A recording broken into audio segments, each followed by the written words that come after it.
I'm here to share with you my experience on this amazing journey in training people for 34 years and what I learned from my students. There are two parts to this video. First part is all about why I think most of us do and succeed at reaching our goals or limits. And then the second part is something that I want to share with you that will help you break through and shatter your limits. So let me start with the first part, which is why we don't get breakthroughs in our life. If you look at human history, there are many examples of people who have achieved remarkable success and accomplished extraordinary things. But sadly, far more people never even try to reach their potential or chase their dreams. And of those that do, they end up giving up halfway and settling for mediocrity. So why do so many people fail to achieve their goals? Well, through my work with thousands of students over the last 3 decades, I found that it comes down to just 4 reasons. Reason no. One is not knowing what your limits are. If you don't know where you are now, how can you possibly figure out how to get to the next level? Imagine setting off on a road trip without a map or a GPS. You might drive around aimlessly for days without ever reaching your destination. That's what it's like trying to improve without knowing your starting point. That's why testing yourself is so important. It gives you that baseline measurement of where you stand. It allows you to see how you measure up and identify areas where you need to focus on improving. It's like having a map or a GPS for your training. Once you know where you are, you can start to plan a route to where you want to go.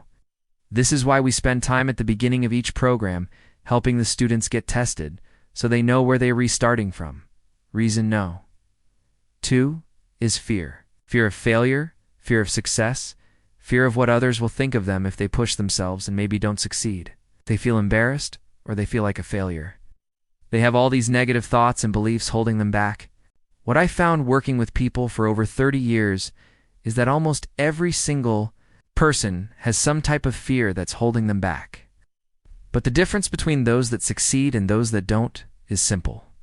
Those that succeed learn how to control their thoughts, their emotions, their beliefs, and their fears. They learn how to take control of that instead of letting it control them.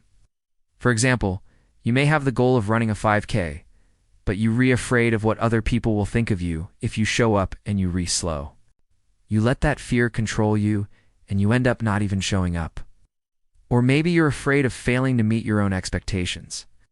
Maybe you want to run a 5,000 and you want to run it in under 30 minutes. But what if you train hard and you end up running it in 32 minutes? Are you going to be a failure? Is it the end of the world? It's not. That's just a small setback. You learn from it and you move forward. The key is not to let your fears hold you back from pursuing your goals. Instead, acknowledge your fears, understand them, and then develop strategies to overcome them. Talk to yourself, believe in yourself, visualize yourself succeeding, and then take action towards your goals despite the fear. Remember, fear doesn't have to control you. You can choose to take control of it. Reason no. 3 is a lack of discipline. Most people don't have the self-control and the self-discipline to stick to their plan. They lack the grit, the determination, and the resilience to keep going when things get tough. They quit when they feel like quitting instead of pushing through and finishing what they started. Now look, I know that sometimes things come up in life that are good. Reasons to take a break or miss a workout or not follow the plan perfectly. Life happens. But the key is to make it a habit to follow your plan, to follow your training program, and to make it automatic. Nice. You want it to become second nature. This takes time and effort, but the results are definitely worth it. So how do you develop the self-discipline and the consistency to achieve your goals? We'll start by setting realistic goals that are specific and measurable. Break down your larger goals into smaller, more manageable steps. Create a schedule and stick to it as much as possible. Find an accountability partner who can help you stay on track and offer support and encouragement.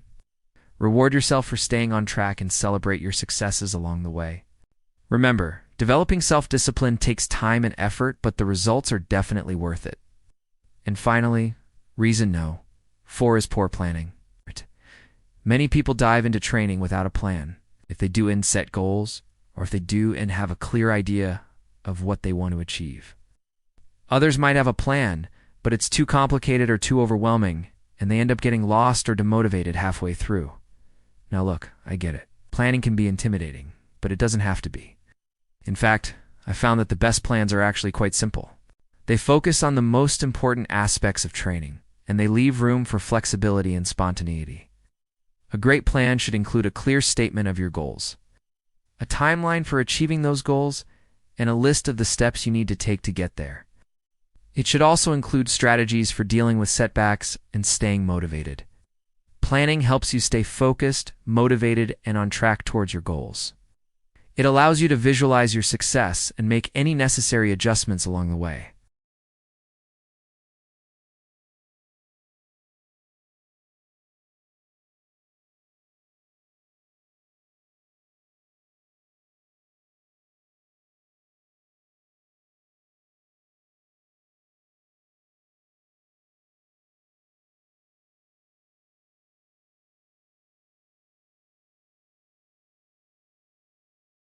Having someone who has been in your shoes before, someone who knows the challenges you face and has already overcome them, is invaluable.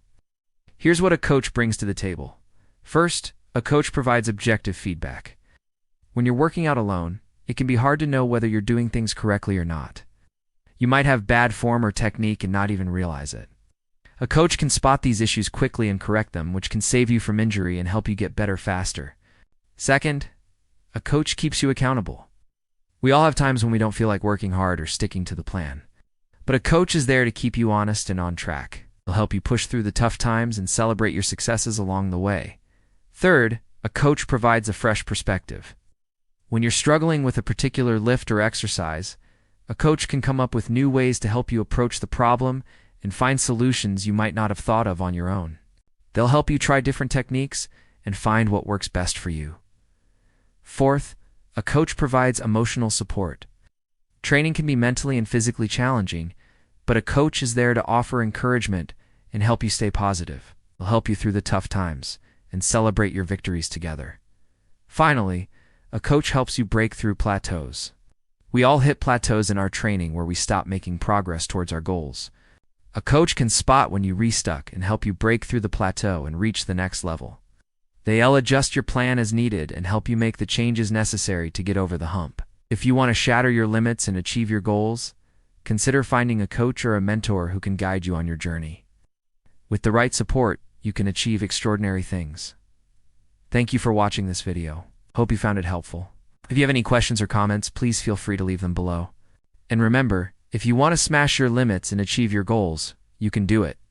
It just takes a little bit of planning, a lot of hard work, and a never-give-up attitude. Good luck and see you soon.